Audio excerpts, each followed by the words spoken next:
Oh, not what I wanted to happen.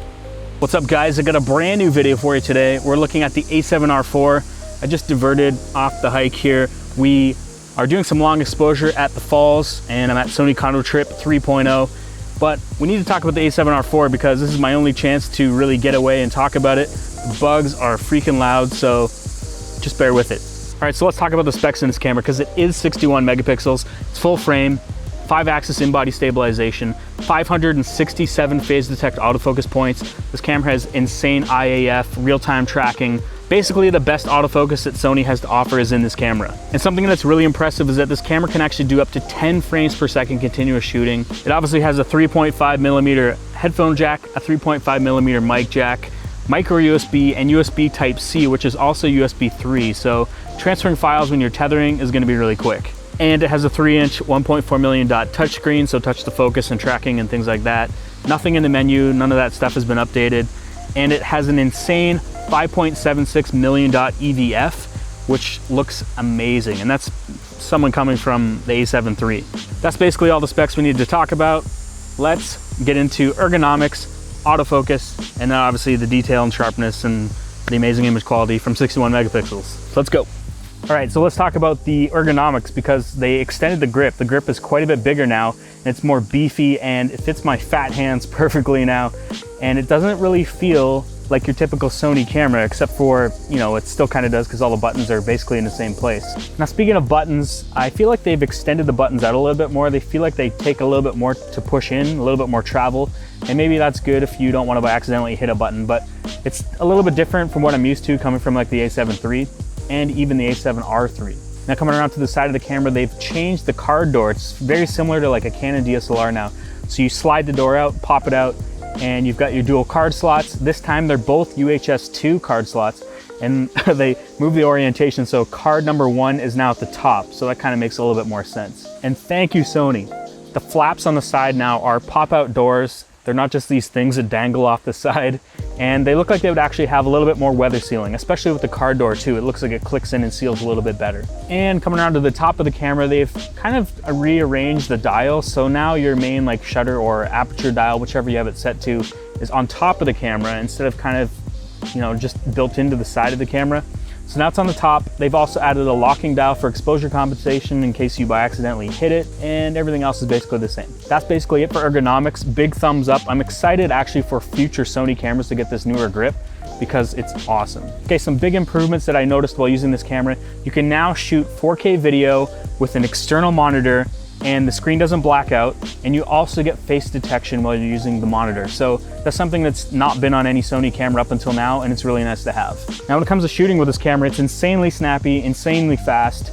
I actually really enjoyed shooting with this camera a lot, and you don't even really feel like it's 61 megapixels because of how fast it is. As I mentioned earlier on, it does have the new improved IAF and autofocus tracking and real-time tracking, so let's take a look at that. All right, so shooting high-speed continuous at 10 frames per second.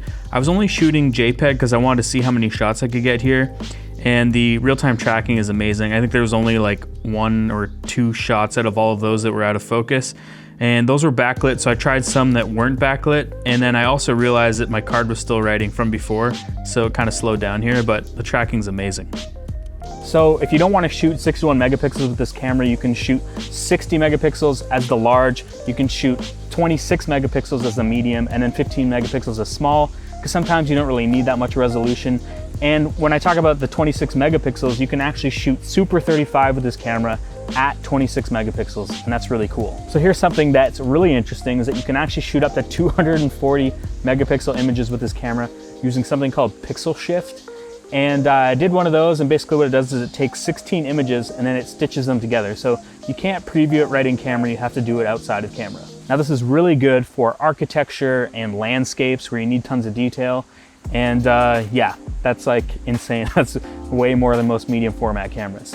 But you will have to use a tripod because, as I mentioned, it's taking those shots on its own, and if you move around, it's not going to be able to stitch them together properly. So throughout this video, I've been showing you different images that I've taken with this camera at Sony Kando, and it's insane. This camera looks so good, and I'm really impressed with the images, and even the dynamic range is really, really good. But let's take a look at some high ISO samples. Okay, so I have 2 images here. I went from one extreme to the next. So we started at 6400 ISO. I didn't do anything in between, and I went straight to 20,000 ISO. And you're looking at this image and you're like, that actually doesn't look that bad. And you're pretty much right. Let's start with a 6400 ISO first. Obviously I was underexposed a little bit. If I bump the exposure up, lower the highlights a little bit, adjust my color temp here, and pull the shadows back just a little bit. I mean, that image looks great. We zoom in. Obviously there's noise because we're at 6400 ISO, and I was a little bit underexposed. So you're never gonna zoom in that close, and you know, this looks really good. If we try and bump the shadows, I'll show you what kind of dynamic range we have when I'm underexposed at 6400 ISO. You start to get a ton of color noise in the shadows. This actually kind of looks like a Canon 5D Mark IV at ISO 1600. But here we are, 6400 ISO. And this is definitely acceptable. I would be okay with this if I had no other option but to shoot at that. I was at 3/20th of a second. He was moving really fast. This next one here, 20,000 ISO. This one to me was a little bit more properly exposed, so I wasn't underexposed at all in this shot, so we can actually bring stuff down, which will help with some of the noise here. So bringing the highlights down. Okay, so looking at dynamic range, like look at the highlight detail coming back here. So bring it in around there, take our shadows down a little bit and lower the exposure a tiny bit. I'm also at 1/25th of a second, so there's gonna be a little bit of motion blur here. It's not gonna be perfectly sharp on the face, but the noise levels, I don't know, it's grain, it's noise, it's there, it's gonna be there. You can do noise reduction if you want to, but again, 20,000 ISO, lots of nice color information in here. If we try and bump these shadows up, you're gonna get a ton of color noise. But that's why you try and get the exposure in camera. If we pull this back down, it's gonna bring a lot of that noise back down, but to me, that's perfectly acceptable if I really had to shoot at 20,000 ISO. I'm gonna put these two images in the description and you can download them for yourself and take a look at them. The cool thing is, while we're here at Kando, somehow Adobe must have known, we actually were able to get an update to Camera Raw, and now I can open these RAW files up. I'm gonna link some down in the description if you wanna take a look at the detail, because it's pretty insane. All right, so getting into video, this camera can shoot obviously 120 frames per second, 1080p, 4K 30, basically everything that the Sony cameras that are out previously could already do at 100 megabits per second. This camera will do HLG, and I've been shooting basically everything in HLG. I'm shooting this in HLG, and I didn't really do a ton of tests in 4K video, but I did shoot a ton of stuff at 120 frames per second because as I've been going around Kando just collecting B-roll, I don't have a gimbal, and I've been doing a lot of like handheld panning and things like that to kind of simulate a gimbal. And some things I've noticed is there is quite a bit of aliasing, especially color aliasing and moire and stuff like that. And that's obviously because the camera doesn't have an AA filter, and it's probably doing something with pixel binning and things like that because the sensor is 61 megapixels. But the image quality does look pretty good, but not quite as good as something like my A7RIV as far as I can tell. All right, we're recording, so that was cool. It just tracked him and back to you.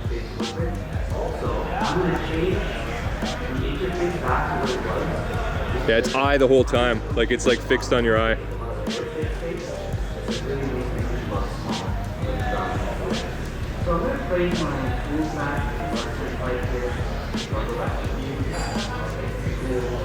Come check it out. Tell me if All right, so that's basically all we need to talk about on this camera. This isn't a full review, but I feel like, you know, I've had enough experience with this camera, I can kind of judge what it's like and what its capabilities are. And aside from the awesome new grip, the amazing autofocus, and obviously 61 megapixels, is it right for you? This camera isn't cheap. It's $3,500 US, not something that I would really personally want to spend my money on because I'm pretty happy with the A7RIV. But what this does do is it opens the doors to buying the A7R3 at like a lot cheaper price because that camera is still really relevant and still awesome. Anyway, that's it for this video. Thanks to Sony for bringing me out to Kando trip, and thanks for watching this video. If you liked it, give it a thumbs up. If you dislike this video, give it a thumbs down twice. Don't forget to hit that notification bell, and I'll see you guys in the next one. Okay, cool thing is that it can do up to 10 frames per second. We're in nature right now. I'm about to fall off the edge of this cliff. The 3-inch 1.4.